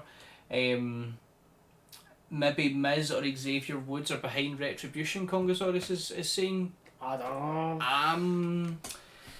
know. They're doing Retribution stuff, but they're not showing us anything. Yeah. Somebody pieced together that there's a female in Retribution who is a former NXT superstar, just because of how her purple hair dye, or tints at the bottom of her hair, matches an NXT superstar that was released at the beginning of lockdown. We'll see. I'm not sure. Maybe CM Punk is behind it. Maybe this is all real. Maybe they actually are attacking WWE and smashing their things. And yeah. Congosaurus, so he mentioned that maybe Miz or Xavier Woods are behind it, but he's saying that he doubts that. Also, but it would explain why they targeted that match. I am not really sure if anything's being targeted. Obviously, when we discussed it earlier on, we were talking about how we thought it would be really good to target the championship match. So loud. Your chair creaks. I don't know. Considering it's a new chair, it's quite creaky. So yeah, Retribution going after the championship match makes more sense, targeting the sort of high profile stuff rather than Big E and stuff. Unless there is motive behind it. Congosaurus is agreeing with you. CM Punk would be great, but I think it wouldn't be so hokey. Or maybe if it was. That's a good point. Like, 1 minute they're throwing fire bombs at a generator, the next minute they're chainsawing the ring ropes, and then the minute after that they're throwing a brick through a window and then cheering and running away like children. Just so weird, man. I don't know. We don't know direction. So we have a really good speech, as Luke says, from Big E promoting the locker room should get together, team up against Retribution because he can't have this. This is his show. To which King Corbin appears and he's like, do you know what, Big E, you've got the right idea. This locker room needs a leader. And why not the King? To which everybody just sort of went, fucking go home, Corbin. Just go home. It's the gimmick. It's the gimmick. It doesn't suit him, doesn't work, I don't know. I mean, even before the King thing, it was bullshit. So yeah. Sheamus comes up to Big E and he's like, do you know what, lad, that was a great speech. The locker room definitely does need somebody to lead them against Retribution. But don't worry, because they won't interfere in my match because they're scared of me. Okay, Sheamus. Whatever you think. Yeah. I'm not going to agree or disagree, but okay. So he was unimpressed with the rest of the locker room because obviously you've got, Shorty G in the background there. Sheamus already hates him. Sheamus hates King Corbin. You've got Shinsuke Nakamura in the background as well. Wait, he has a title now? Yeah, remember Shinsuke and Cesaro, the tag champions? Yeah, I know. See, that was so unimpressionable you forgot. Poor Shinsuke. Not even his fault. Right, so we have that wee moment back there. We then have we've got a wee clip of Retribution on top of an overturned car. I don't know, it's kind of like, it's weird. They go from smashing a window like children to being on top of an overturned car like fucking Clockwork Orange. Yep. It's confusing. Has Sheamus got a sideline working at the docks? That's a good point. He was dressed like a Peaky Blinders dock worker. Yeah, he looked really cool. I'll give him that. He pulls it off, and it's probably because of his Irish nature. He's been wearing that hat for a long time because when I seen him in New York, he was wearing that hat. Does he still have the mohawk? No, he's back to his original. Yeah. Like his whole head now, rather than I like the mohawk. I had no issue with the mohawk. Yeah, I don't really care about it. Yeah, I had no issue with the mohawk. It was pretty cool. So we have a dull triple brand battle royale where the winner will face Bayley at the women's championship at SummerSlam. Gongo says the car could have been good if we had seen whose car it was. Yeah. Yeah. Or if Shayna to ride something. Yeah, I agree because it's supposed to be attacking someone, right? I think that if they're not attacking somebody individually, they're attacking the company. But as Gongosaurus says, who did the car belong to? It would have been good to see that. Like Triple H's car, something. Yeah, you're right. It's not just going to be like some guy, I don't know, like an Uber has pulled up, parked, and he's went inside the arena to pick up whoever he's there to pick up, and Retribution have just flipped the fucking car. Yeah. That would be boring. But it could, if it was somebody special's car, that'd be good. I won't talk too much about this match. It was pretty poor to me, unfortunately. Who won this? Asuka. Yeah, okay. So Asuka has a title shot for the Raw Women's Belt at SummerSlam, and I'm now feeling that this can't be right, but it is. Unless I'm wrong, obviously somebody jump in and let me know if I'm wrong, but Asuka now has an opportunity at the Raw Women's Belt at SummerSlam, and after winning this match, the SmackDown Women's Belt at SummerSlam. Yep. I will double check that. What's Congosaurus got to say? Is he correcting me? You guys will be delighted that we are getting Asuka versus Bayley again. Yeah. So we're definitely getting Asuka versus Bayley. Are we getting Banks versus Asuka though? No idea. I'll need to double check that, because if that's the case, Asuka's putting in a double shift. Yeah, we're getting both. Whatever. Whatever. Just the what that is. So Asuka wins. AJ Styles is in the ring with his Now, I'll get this here. The Phenomenal Intercontinental Statistics System, PIS. He's got a PIS system. Yep. AJ Styles does. So he's in the ring accompanied by some guy called Joseph Park. I was giving a recommendation to Google him. I have yet to do that. I'm not too interested in Googling the guy. I don't care too much about him. So PIS, AJ Styles with PIS. I'm just going to keep saying that. He is going through names of who deserves an Intercontinental title shot. You know, he's listing a few people, he's giving pros and cons, and then Jeff Hardy's music hit. He comes out and he reminds people that the Intercontinental belt is the first belt he ever won on his own. You know, there was no team. Oh, right. Maybe I should have googled Joseph Parks. Apparently that is Abyss from TNA. You probably won't know Abyss from TNA, but I know Abyss from TNA. He had some good matches with our Grado when they were doing their TNA stuff. Okay, I feel bad now that I didn't come in fully knowledge with that. Okay. So AJ Styles, Jeff Hardy. Jeff Hardy goes on about how he's battled his demons for the last time. Whether his demon is Sheamus or whether it's his alcohol issues, who knows? So Jeff Hardy then unloads on Styles, sends him scurrying to the floor before writing his name on the whiteboard in the back.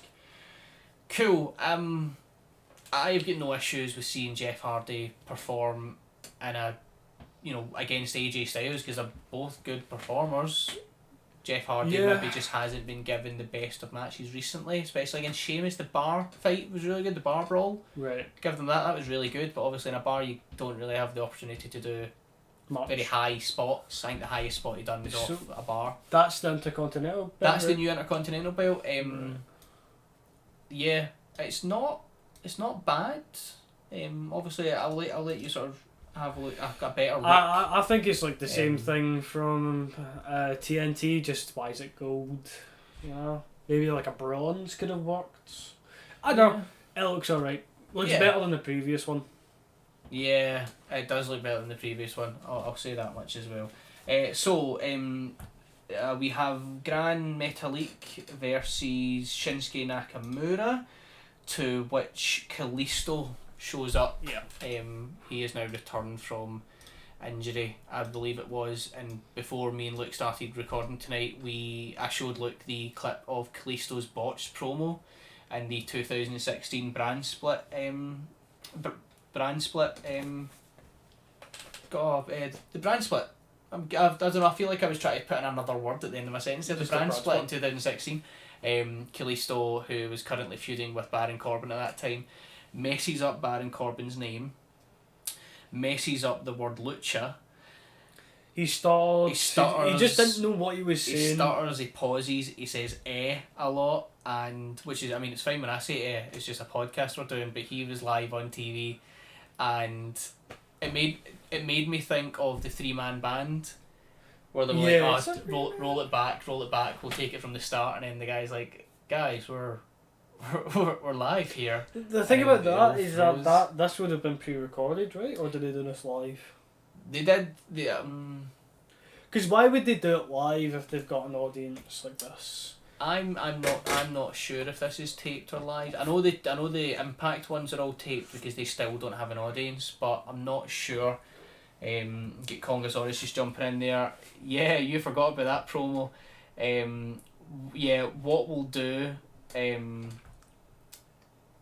Do you know what? Your Congosaurus is just jumping in there saying that on the socials we should be making like clickbait of like massive WWE star makes return to main roster, and then we disappoint everybody by showing Kalisto. I didn't even know this guy existed. Yeah, you forgot who Kalisto was. No, I didn't forget. I just didn't know. You just didn't know. Kalisto teamed with Sin Cara. The second Sin Cara, I believe he teamed with the one that was happy to learn English. I thought this was like a guy from like 2017, 2018. This guy's been around for that long. Kalisto has been around for a long time. Kalisto and Sin Cara were a tag team where I've never seen this guy. I know, it's not even like a Royal Rumble or anything like that. He's just... He's not done much recently. But Kalisto, in his entrance, he uses a trampoline or a springboard to leap over the top rope and do a front flip. There is so many times where he has hit the rope. Oh no. And it has been amazing to watch. Do you think this is a different guy? No, it's definitely Kalisto. It's because the mask is partly opened, it's difficult to just have somebody else do it. Whereas Sin Cara, when the first guy refused to learn English, they just recast him. Would you have been surprised if he came in with like mask? No, not mask. Like tattoos that wasn't there before, or tattoos that were there before that aren't there now. Yeah, just like they did Sin Cara. Well, that's how they ruined it, man. Tattoos. So Kalisto comes back, big whoop. Yeah. I'm not bothered whatsoever. So then we have Braun Strowman. This is what's happened after the swamp match. This is what's happened to him. I don't like the fact that he's bald. It doesn't. I mean, he's bald, right? But he's trimmed his beard so that it's nice and neat. Yeah. What's the point? I don't know. I don't get it. So he comes back. He's the bald wrestler. Yeah, now. He's the bald wrestler that Congosaurus mentioned earlier. We made slight comparisons, which we'll show you in the next image just now as well. As slight comparisons to how Braun Strowman looks just now, as he looks an awful lot like Paul White, Big Nasty Big Show. Yeah. So we've got it's the Big Stro, and yeah, there is weird comparisons. It's not too much unlike him. But yeah, he shaved his head. That's what happens after the swamp match. That's what happens when you battle Bray. Alexa then comes down to the ring. They have a bit of a not a match. Sorry, they don't have a match. They have a bit of a talk. But Braun Strowman won't look at her. He's looking dead at the camera, but she's looking at him. Right. It is weird. He then claims he's got no emotions. Alexa shouts at him to look at her. He turns round. She slaps him. And now what I found really weird is the slap sounded like there was a sound effect of a slap in the background. Like she hit him, but the slap sounded so loud that I wasn't convinced that was the noise from the actual slap. It sounded like it was put on. He picks her up. He wanders about the ring a little bit. Before we move on to the next image, he wanders about the ring. And lights and Titantron and stuff start to go out. But they have like Star Trek powered down sounds. So he's holding up. There's 4 sides to the ring. He's holding Alexa Bliss up. He walks over to one side to throw her out, and then this whole section goes dark. But the noise in the background is ooh. And he goes over to the other side and he goes to throw her and it goes dark, and then again we get ooh. And they just did that, and it was like, come on, just have it go dark and maybe just have like of like lights going on. Yeah, just don't have like powered down like sound effects. So eventually the Titantron cuts to black. It only leaves one slither of the SmackDown logo that you can just see. Get Congosaurus just in there just now. Evil Braun is more like hipster Braun. Also not unlike Ciampa's look. Good point. It's like a big roided out Ciampa from NXT. It's better when the superstars have unique looks, which I think was kind of your point about so many bald guys in AEW too. Similar, so don't stand out as characters. Good point. Braun being a Braun's hair was different. You never really see someone with Braun's hair. Like a big guy with his hair. A big guy with hair like that. So shaving it off maybe instead of just shaving it, just give it a different hairstyle. So that's what I'm thinking. The next image is when Braun eventually does just throw her up in the air. Before she hits the ground, it cuts to black. Braun Strowman, cuts to black and then cuts to red. Because who's there? The Fiend. Yep. And the Fiend is in the ring with Alexa Bliss. He helps her up. Well, it doesn't really help her up. He lifts her head off the ground. But she's kind of all dizzy and shit. Because she supposedly fell from that height. I've got a funny feeling that Braun threw her up and then when the lights went out, caught her. Because that's a high height for a girl that size to be dropped. So Braun is no longer in the ring. He then appears on the Titantron laughing hysterically, to which the Fiend then starts to laugh with him, but then starts to scream, and then the "let me in" sound goes over the sort of like "let me in" goes over across, and then that's it. That's the close of the show. Now, instead of getting an image for the Fiend, I thought I would get an even scarier image of Stephanie McMahon getting her hair done while wearing a Fiend face mask. Fucking terrifying when I seen that on social media. She's getting her eyebrows done as well. Yeah, honestly, that scared me. I seen as well somebody put a picture of that alongside a picture of Triple H when he was being interviewed for their behind the scenes talk show The Bump, where he's let his beard go grey and he's let it grow out and it's all wispy and his hair's growing up and it's spiky, and it just said they said the Levesques aren't going well under quarantine because they look like monsters just now basically. Triple H has trimmed his beard and stuff and his hair, he looks a wee bit better, but Stephanie looks like a plastic. She looks like a painting. Like she looks like she's painted. Yeah. So I don't. Can we change the picture to the other one? It's. I'm gonna have nightmares or something. Get a random image. Get Dominic back on the screen. I'll just put this on. Put on the logo. That's fine. So other news in wrestling, ICW is now on the WWE Network.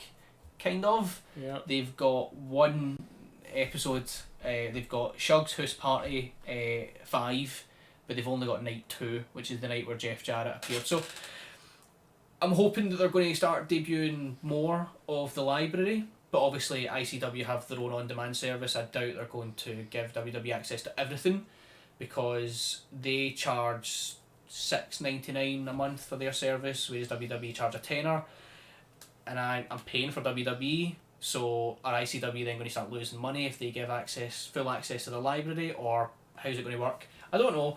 I'm hoping that they upload more soon because I've already watched the Shug's House Party one that's on, and it was good, but again, it gave me a taste to watch more. Yeah. Randy Orton has been quite active on social media playing with action figures. TikTok, he done one. What? Oh, he done. I know what it is. So he done a TikTok. Mm-hmm. People liked it. I just thought I don't know. It was. Is this the one where he's playing with a Drew figure and a Randy figure? Frozen, but it's like, do you want to fight me? Yeah. Instead, do you want to build a snowman? And he, at the end of it, he takes the action figure's wrestling belt and he puts it on his shoulder. I liked it, but just the song just felt weird. Yeah. He also put up a tweet about so he took a scene from Dynamite where I think it was the Young Bucks went from the inside of the ring to the outside of the ring, but missed everybody, which happens. You know, it's a spot. It's that is a wrestling spot. Randy Orton commented, "Great move, but you didn't hit anybody. Tell Ryder, Ambrose, Cody,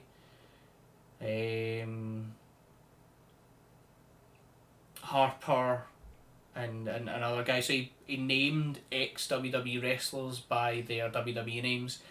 Now, when MJF does stuff like that, when he calls people by their real names, so when he calls Triple H Paul, stuff like that, it's funny when he does it. It kind of seemed a wee bit petty when Randy done it. But like, that's Randy's character.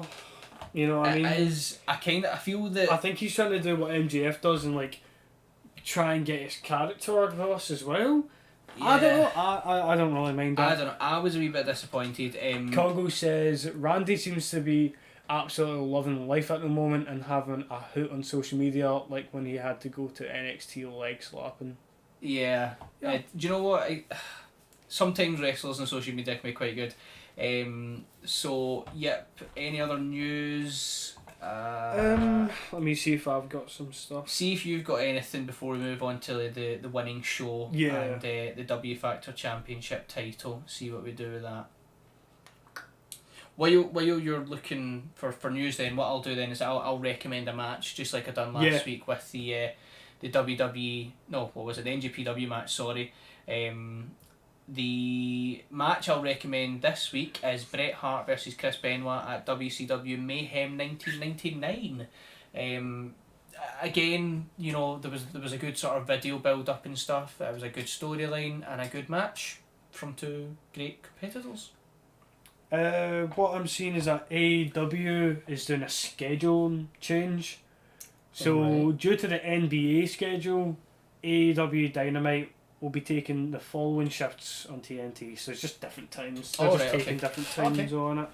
There's no point in me listing it out, to be honest. Yeah, if you're curious, you can find it out yourselves. That'll all be online. AJ Styles on Who Sells the Best in WWE. He said AJ Styles. AJ Styles said Ziggler really good at selling. Would you agree with that? I would agree to that. Yeah. And Jeff Hardy. I'd maybe put other people above Jeff Hardy, but okay. You know, that's what AJ Styles feels. I'll give him that. He said he didn't say the best. He said two of the best. Yeah. Congosaurus has got news on the WWE venues being changed. They will no longer be from the Performance Centre as of next SmackDown. Cool. Stipulation added to the SummerSlam match between Dominic Mysterio and Seth Rollins. What is it? A street fight. Oh. Okay. Yeah, we'll see. I'm still not overly pleased. Still need to see how good Dominic is at a wrestling match. Yeah, I'm still not overly pleased that he's got a SummerSlam They're giving a pay-per-view position to a guy who nobody cares about and all that stuff. But yeah, that's everything we've got to cover. Now we need to give our championship. So we'll start with the winning show of this week. I have put forward AEW or Monday Night Raw. After discussing it, which way do you swing? I don't know, man. You did say you liked NXT a lot, though. I did like NXT, just not as much as Monday Night Raw or definitely Dynamite. I would say Dynamite, but those would be the two options that I'm putting forward. I would say Dynamite as well. Yeah, so yeah, let's go Dynamite. Our winning show will be AEW this week. Now, for our W Factor champion, the champion just now is Drew McIntyre. Yeah. Who hasn't got back to me on Twitter. Sad. But then again, neither's MJF, but he's a heel, so I was half expecting that. But come on, Drew. Scottish face, give us a bit of love here. So he is our current champion. However, Karrion Kross did really well in NXT. I thought, I was obviously, clearly when we came on here, I was quite excited to talk about that moment in NXT. MJF did really well. Another MJF. Another week of MJF. Chris Jericho, good match. Yep. Big E for that inspiring speech just at the end. But that's all I really felt from that. Really. Yeah. Or Ric Flair for taking an absolute pounding. I would say Dynamite. You would go. Who would you go then for the champion? You quite like Karrion. I liked Karrion Kross. If you want to go for Karrion Kross, go ahead, man. You seem to like him a lot. I'm indifferent on everyone right now. Yeah. So yeah, Karrion Kross. I will give it to Karrion Kross. Then the W Factor Championship title, it has been agreed now, has been taken from Drew McIntyre. I'm sure he'll be heartbroken. And given to Karrion Kross. I'll make sure he knows on Twitter. Let him know. Yeah. But yeah, that's our championship set. Yep. Congosaurus said, no longer the Performance Centre for next SmackDown onwards. Yeah. Moving to a big arena in Orlando. Don't know if that means limited fans or just a bigger production. I would say both. We're not fans, but people in the crowd. Yeah. So there'll be bigger productions. More wrestlers watching and more bodies people, at least. Yeah. Also we did miss the first match in the review of Dynamite. I didn't take a lot of notes in the first match. It was the Young Bucks versus the Dark Order. I was impressed by the Dark Order, but again, I'm getting bored of the Young Bucks. I found it difficult to even go into much of a review there. So, as always, people, you can find us on Facebook, The W Factor, Twitter at The W_Factor, Twitch just now that you're on, The W_Factor, YouTube, The W Factor Podcast.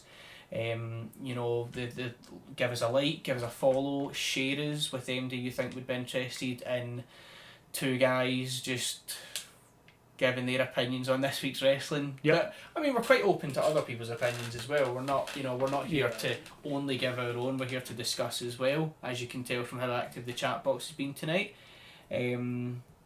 We've got Congosaurus just saying there that he enjoyed this episode again. Good. Do you know what? Thank you, man. Thank you. Much appreciated. Congosaurus has his own Facebook page called The Hammer Project. Give that a look as well, everyone that's listening. That Hammer Project is great for wrestling updates, wrestling news, bit of funny stuff here and there. Obviously they're big sort of Scottish guys discussing ICW. Unfortunately there's not a lot of ICW news apart from being uploaded to the network, but fingers crossed guys that there's more to discuss, and I look forward to your stuff. So thanks for sticking with us. I was asked to give a plug to a gamer on Twitch who's just looking for a bit more support. That's lowercase z, uppercase R, A-double-Z-A. That's Z Raza. I'll just put Can it you up add right that now. as a text box like the first episode? Yes, I can. Yeah, it's fine. So it's lowercase z, uppercase Oh, R, I need to Aza. figure out how to do it right now, because I can't find That's fine. text. There we go. Yeah, text. There we go. So you get that there. Yeah. What- For some reason, no, don't worry. It's not you. It's not you. It's my laptop screen keeps cutting out. Yeah. So Zed Raza is a gamer on Twitch who's just looking for a bit of appreciation, bit of support. Check him out is what I'll say. I've watched some of his stuff and quite entertaining. Self-proclaimed the best gamer on Twitch. I always like people that go in with a bit of confidence, so you know what, I'll give him his dues. But yep, thank you again everyone for watching just now with us live or watching in the future. To a wee bit of time travel there. Thanks for tuning in. You know where to find us: Facebook, Twitter, Twitch and YouTube. Give us a like, give us a follow, give us a share, and just get us out there and see if see how popular we can make the team. You having a bit of trouble there, Luke? A bit. I don't know what's happened. It's just, yeah, it seems to be messed up. I can't. That's fine. Listen, guys, if you do want to check out this Zed Raza on Twitch, Yeah, Zed again, Raza. lowercase z, uppercase R, lowercase A, double Z A, Zed Raza. Give him a check. And that'll be us then. We'll wrap up this episode and we'll see you guys next week. As always, See ya.